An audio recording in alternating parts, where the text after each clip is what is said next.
Okay. So it doesn't quite feel like Christmas here in the villages. I'm Glenn Stein here, Realty Executives in the Villages. And we're going to talk about a lot of things. Great content, great information today. We're going to talk about the Fed. We're going to talk about millennials. We're going to talk about foreign sellers and buyers, a lot of stuff. So I'm not going to go very deep on each one of these topics, but there's a lot of things that are really affecting us right now. Interest rates, a couple of days ago, the Fed was talking about increasing interest rates in 2022. So we're going to talk about the impact of that and a lot of other things. Let's talk about an update in the market. 75 properties currently active in MLS here in the Villages, Florida. So that's the first thing I want to share with you, which is means that there is consistency, a lot of consistency in the marketplace right now as far as demand and supply. And looking at the current numbers as far as what's happening in the Villages right now, we've got 26 new listings on the market last 7 days. We've had two price increases, eight decreases, which is a little bit lighter than what we've seen the last couple of weeks. Three properties have come back on the market, 45 closed, which is a healthy number. We're middle of December. We're what, 7 or 8 days away from Christmas, and 45 sold is it's a heavy amount. 38 under contract, which is also a heavy amount, meaning there's 38 properties in the Villages on MLS that have gone under contract in the last 7 days. So very healthy demand. And normally this would be the time of year where maybe a little bit of inventory would increase. So we're going to watch that over the next couple of weeks. We'll probably have another update sometime next week before Christmas. But so far, that's what we're seeing at the moment. So that's going to be something to watch moving forward. But lots of consistency in the marketplace and connecting with my realtors here. Lots of consistency there. Lots of people still looking to buy. Some people, we are hearing some people saying, you know what, I'm going to take a time out until the new year. I want to spend time with my family for the holidays, and I'll just see you in January or February. So there's some of that going on. A little bit less traffic. Some agents have said, you know what, we're gonna take the next 7 to 10 days off. It's been a really heavy year, it really has, and it goes underappreciated. And a lot of people don't realize what realtors go through. They think it's all about showing homes and just sitting at an open house. It's much more than that, for sure. It does take an emotional toll, and I think a lot of people need a break. So it's a good time to do that and enjoy friends and family. But let's talk about the Fed. The Fed 3 days ago said that we've got to watch out for inflation. Everybody knows about that inflation. If you go to the restaurants, you go to just about anything. Look at real estate. Prices have gone up in real estate. So that's a massive thing. So the Federal Reserve is expected to take uh, a couple of steps towards raising the interest rates. This is off of CNBC and some other news channels. They made that announcement. And I think that obviously interest rates will impact us. There will be an impact. And just like what we saw, if you look back at history, maybe or early part, I think it was 2019, where the interest rates were a little bit higher and they were in the fours, and then they went down, and then the market really increased from there. So that's going to be a real thing to watch, and we're going to be really keeping our eyes on that as the Fed discusses. Are they? And by the way, maybe they don't, because they've announced things before, and maybe they don't do anything at all. So that's a possibility. That could be a little bit of it. Could be a scare tactic. It could be a wait and see attitude. That's usually what they do. But they're predicting. They're saying, yeah, it's possible we could raise rates 3 times next year, which would be pretty significant if they did that. So we'll watch that closely. Although most of the properties that sell here, most say probably 50-55% of the properties sell by cash. Interest rate always affects things, so we'll watch out for that. The second thing I want to talk to you about is I do want to talk to you about foreign sellers and foreign buyers. Now, there is something called FIRPTA.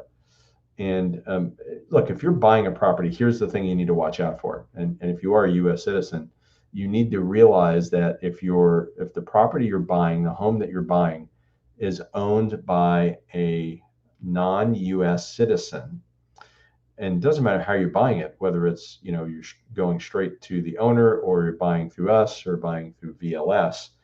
Make sure that you understand if the owner is a U.S. citizen, because if they're not a U.S. citizen, under FIRPTA, which is basically, it's the Foreign Investment Real Property Tax Act is what it is. If they are a foreigner, if they're not a U.S. citizen, then you are required to withhold 15% of the amount realized from the sale. That's what the law says, 15%. It used to be, I think it was 2015, where it changed. It used to be 10%, and it changed about 6 years ago to 15%. Now, title companies understand how to do this. Most realtors know how to do this. I've trained my realtors. We've gone through trainings for FIRPTA and that tax law. And it's not something that gets talked about, but it is something to watch and be aware of if you're going to buy. And it's not just Florida, by the way. This is around the country, anywhere in the United States. But specifically, since we are practicing here in Florida, specifically the villages and surrounding areas, please watch out for that. And if you have questions about that, you can put it in the chat, put in the comment section if you've ever dealt with, FIRPTA before, or if you ever, I know it sounds like a weird thing, FIRPTA, but it is. I mean, it's a real thing that you do have to be aware of, because there are a handful of people that will buy. They'll buy. They might be from anywhere around the world. Mostly the people that buy here typically are going to be from the UK. They could be from England. They could be from the EU. Could be from Canada. That type of thing. Those are most of the buyers. Occasionally Mexico and South America, but in fact, we just had a South American buyer actually recently. Now that I think about it. So that does exist. So if they're buying here, that means one day they're going to sell. And if they're going to sell as a buyer, you need to be aware, because the way the law is written, by the way, the way the law is written is that if you don't withhold this, if you don't withhold the 15% of the amount that's realized from the sale, then the buyer is held liable. The buyer is held liable. And the reason being is that when sellers are selling, and if there is some kind of tax consequence, or what they call like a tax event, and the money was supposed to be taxed, let's say they're supposed to be taxed $10,000, and they take the money, it's never withheld. How are they ever going to tax that person if they're not even in the country any longer? So they look to the buyer, because guess what? They said, wait, buyer, you should have known. So be aware of this. Talk to your real estate professional about this. FIRPTA, for the Foreign Investment in Real Property Tax Act. Okay, so that's the second thing. The third thing that we need to look at, and by the way, before I even move to that, foreign buyers and sellers always have an impact, even in our marketplace in the villages.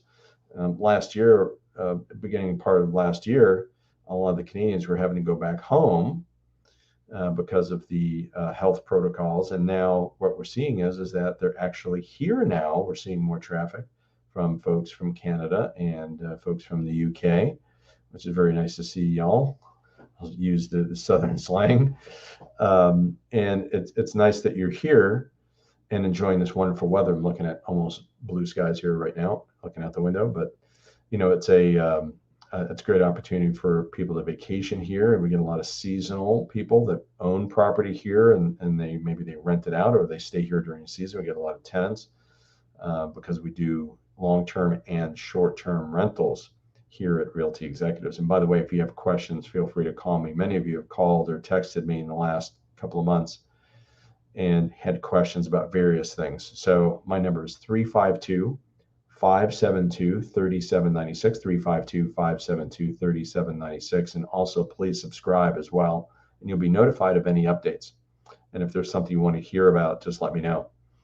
The last thing I want to talk to you about, which I covered this at a video, and you may want to look at that, or I took a deep dive on the impact of the villages with millennials, which a lot of people were surprised by. They're like, how could millennials impact the villages? The villages is mostly 55 plus, 55-year-olds or older. It's mostly a retirement community.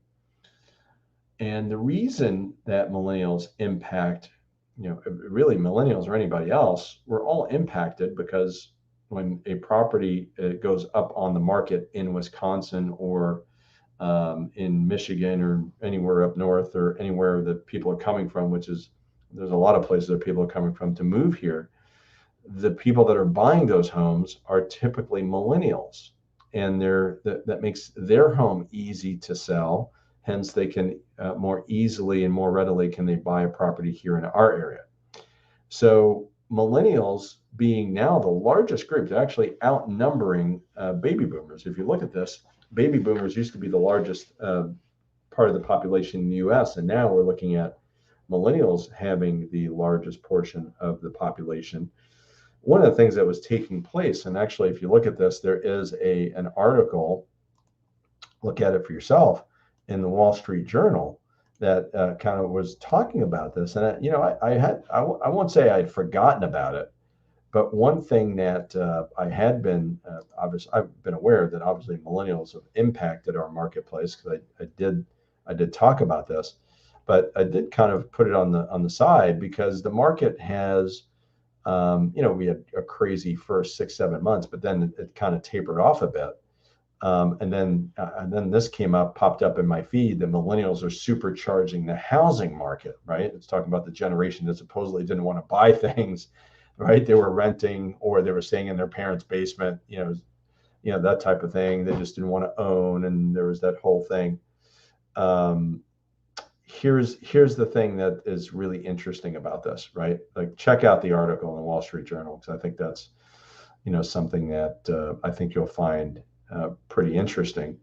But I think the biggest thing is that with all the millennials that are out there, because it's the biggest part of the population, they have decided that, it's probably a pretty good idea to actually buy something as opposed to rent.